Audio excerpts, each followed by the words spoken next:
Pamiarsa tim tenis lapangan Bali antuk kawentenan petang diri atlet inggih punika Nyoman Sumo Indrawan, Madi Eskar Bolenat Revila, Madi Bagas Krisna Mukti miwah Imadi Arya Suwardike Armana sukses ngemolihang tiket pon. Kahanan inucap risampun sida ngaunang NTT antuk 3-0, NTB antuk skor kalih siki ring babak kualifikasi pon megenah ring lapangan tenis Senayan Jakarta.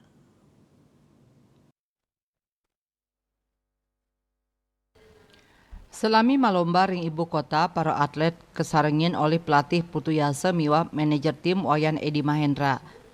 Tim tenis Bali munggah ring zona 4 Bali NTB miwah NTT tur sani lolos wantah juara zona. Ring pemargi lomba ritat kale ngelawan NTB nanin manggih super tiebreak nanging pamuputne tim Bali sida medal dados jayanti. Lianan punika acara resmi PON Bali maduwe hak nadunang petenis ring tunggal perorangan raris ganda perorangan miwah beregu. Risampun polih tiket PON punika selantur nyani pai ketandani pacang ngajuang program latihan miwah anggaran sani kabuatang.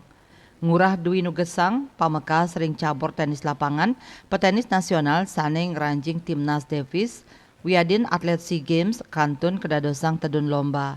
Yadiastun ring pelti Bali rajeng laksananya regenerasi atlet sekadi skuad prapon warsekali tali 3 likur Nyoman Suma Indrawan santukan Imadi Arya Suwardike kantun ngeranjing SMA dawak punika.